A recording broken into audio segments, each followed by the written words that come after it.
आप देख रहे हैं हमारा YouTube चैनल दी सच्चा भारत और आज के इस बुलेटिन में आपका स्वागत है।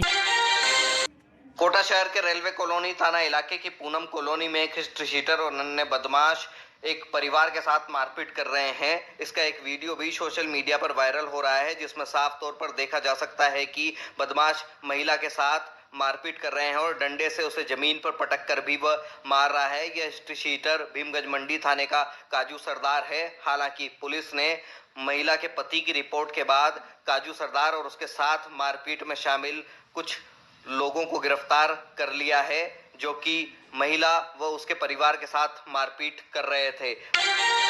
जिला कलेक्टर ने 82 अवैध इकाइयों के बिजली कनेक्शन काटने के दिए निर्देश। जिला कलेक्टर रंजदीप ने कहा कि शहर में चल रही अवैध औद्योगिक इकाइयों के काटे गए बिजली कनेक्शन की सूची पेश की जाए। जिला कलेक्टर ने सोमवार को एनजीटी के निर्देशों की पालना में जिला कलेक्ट्रेट सभागार में आयोजित बैठक में डिस्कॉम के अधिकारियों को अवैध संचालित 82 औद्योगिक इकाइयों के बिजली कनेक्शन काटने के निर्देश दिए।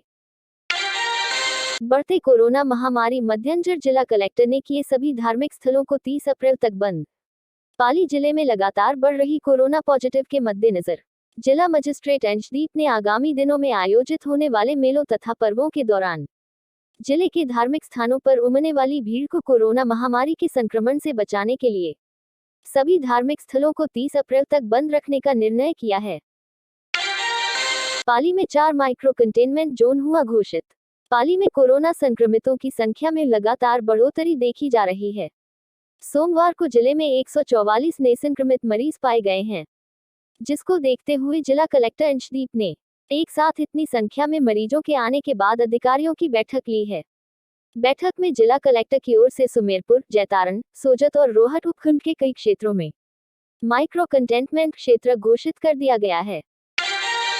पाली, बड़े वाहनों की चोरी करने वाली गिरोह के 4 लोग गिरफ्तार। पाली में बड़े वाहनों की चोरी के मामले में रास पुलिस ने गिरोह का पर्दाफाश किया है।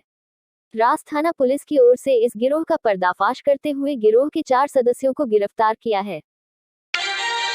सुजानगढ़ विधानसभा उपचुनाव में कांग्रेस प्रत्याशी मनोज मेघवाल के समर्थन में कांग्रेस नेता महावीर सिंह राजपुरोहित सुकरलाई ने बीदासर कस्बे में प्रदेश कांग्रेस कमेटी के अध्यक्ष गोविंद सिंह डोटासरा, कैबिनेट मंत्री बीडी कल्ला, उच्च शिक्षा मंत्री भंवर सिंह भाटी के मुख्य आतिथ्य में आयोजित जनसभा को संबोधित कर कांग्रेस को भारी मतों से जिताने की अपील की। एमपी के दमोह में शिवराज का विरोध, टेंट कारोबारियों ने शिवराज को दिखाई स्लोगन लिखी तख्तियां, पूछा क्या चुनावी भीड़ पर कोरोना के नियम लागू नहीं होते। दमोह हमारे क्षेत्राधिकार में नहीं है। दमोह चुनाव आयोग तय करेगा क्या करना है। मैं अभी जो है जितने भी अपराधी हैं उनके बारे में पुख्ता सबूत मिले हैं, कुछ एक इम्पोर्टेंट लीड्स मिली हैं और जल्दी ही अपराधियों को हम गिरफ्तार कर लेंगे। जहाँ तक हथियारों का सवाल है, आपने देखा होगा पहले हमारे पास 303 बोर की राइफल होती थी। अब उसको चेंज करके हमारे पास SLR भी है, हमारे पास AK-47 भी है, हमारे पास इंसास भी है और सभी तरह के अत्याधुनिक हथियार हमारे पास हैं, बिल्कुल मॉडर्न हैं। कई बार क्या होता है, जब सूचना आती है तुरंत हो सकता है वो वहाँ पर उपलब्ध ना हो, लेकिन इसको हम सुनिश्चित करेंगे सभी जगह बराबर से बटे। मैंने आपको क्या बताया, कई बार क्या होता है वो सभी जगह जो बराबर बटे होने चाहिए वो नहीं होते हैं, तो उसको हम सुनिश्चित करेंगे सभी जगह जहाँ पर इस तरह की समस्याएं हैं वो उपलब्ध हों। सर, अपराधी हैं कब तक जल्द पकड़ में? शीघ्र जल्दी से जल्दी हम उनको पकड़ लेंगे। आप निश्चित रहें, मैं ये कहना चाहता हूँ हमने अपराधियों को पहचान लिया है। 7 तारीख को एक नाबालिग बालिका अपने ससुराल से निकली और अवध एक्सप्रेस से चाइल्ड लाइन द्वारा रेस्क्यू करके मेरे पास लाई गई थी। बालिका BA सेकेंड ईयर की पढ़ाई कर रही है, किंतु नवंबर 2020 में उसका बाल विवाह करवा दिया गया था और देवरिया के पास कोई गांव है वहीं कराया गया था उसका बाल विवाह। बालिका ने जब मैंने काउंसलिंग की तो बालिका ने बताया कि उसके साथ उसका पति, देवर और नंदोई तीनों ने सेक्सुअल हरेसमेंट किया है और काफ़ी दिनों तक किया है। उसके बाद में इसके जब इसने विरोध किया और अपनी सास से ननद से इसकी कंप्लेंट की कि मेरे साथ इस तरह से ये देवर या ये कर रहे हैं नंदोई, तो इसके पति ने इसका कोई ऐसा अश्लील वीडियो बनाया और उसको वायरल कर दिया। जब इनकी सार्वजनिक रूप से बदनामी होने लगी तो इन्होंने वो स्थान चेंज कर दिया और दूसरी जगह रेंट पर रहने लगे आकर के। मालिका ने काफ़ी विरोध किया और बोलने की भी कोशिश की, लेकिन उसको वहाँ से निकलने नहीं दिया गया। फिर इन्होंने ससुराल वालों ने ही मामा को किसी तरह सूचना मिली और इसके मामा लेने के लिए आए। मामा इसको लेकर के गए तो मामा ने ये कहा कि आप घर नहीं जाएगी, मेरे पास रहेगी 10 दिन तक, उसके बाद जो भी है इसका डिस्पोजल करेंगे। इस तरह से बच्ची को रखा और मौका मिलते ही बच्ची वहाँ से निकल गई। निकल के थाने पर पहुँची है तो थाने पर भी इसकी सुनवाई नहीं हुई है। पुलिस ने कोई सुनवाई नहीं करी और उल्टा इसके मामा को सूचित कर दिया और इसके मामा आकर के वापस से ले गए इसको। फिर मामा जब खेत पर चले गए तो ये बच्ची वापस निकली है। वापस निकल करके और किसी भी तरह से ये ट्रेन में बैठ करके आई है और आरपीएफ सब इंस्पेक्टर है, उन्होंने इसको जब पूछताछ करी तो बताया कि इस तरह से घर से निकली हुई है और यहाँ आकर के चाइल्ड लाइन द्वारा इसको रेस्क्यू किया गया और कल मेरे समक्ष पेश किया गया। मुकदमा गुमशुदगी का दर्ज कराया, लेकिन सबसे आश्चर्यजनक बात यह है कि इसकी मदर से मेरी बात हुई है और उन्होंने बताया कि हमको इस बारे में कुछ भी पता नहीं है अभी तक। कल बच्ची ने फ़ोन करके हमें इस अत्याचार और शोषण के बारे में बताया है और वो बच्ची का भाई और उसके जीजा रवाना हो चुके हैं, शायद कल तक पहुंचने की संभावना है उनकी। तो हम इसमें ये हमारी समिति ये निर्णय ले रही है कि इन तीनों के खिलाफ जो पति ने किया, नंदोई ने और देवर ने, देवर दिल्ली रहता था और बार बार जब भी आता था उसके साथ दुष्कर्म करता था। इसी तरह से नंदोई का यही रहता था, वो साथ ही में रहता। नंद से शिकायत करी, सास से करी, लेकिन उन्होंने कोई सुनवाई नहीं करी और ये कहा कि हमने तुम्हें पैसे दे के लाए हैं। बिल्कुल पॉक्सो में होगा क्योंकि नाबालिग है, पॉक्सो में इसका मुकदमा दर्ज होगा। बाल विवाह में भी धारा जोड़ी जाएगी इसकी।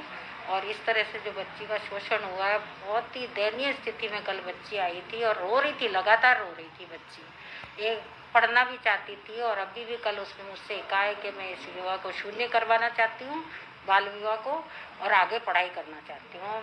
वो अपनी माँ के पास जाना चाहती है क्योंकि जब से शादी हुई है एक बार भी पियर नहीं गई है। वो उसको रोका है या कोई दबाव बनाया गया है, उसको जाने नहीं दिया गया। राजधानी जयपुर में एसीबी ने बड़ी कार्रवाई को अंजाम दिया है। एसीबी की टीम ने 90,000 रुपए की रिश्वत लेते हुए असिस्टेंट फायर ऑफिसर को ट्रैप किया है।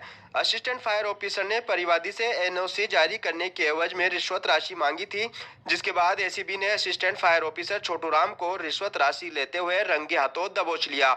इसके साथ ही ड्राइवर फतेह सिंह भी एसीबी के हत्थे चढ़ गया। एसीबी की टीम ने असिस्टेंट फायर ऑफिसर के आवास और अन्य ठिकानों पर सर्च की कार्रवाई शुरू कर दी है।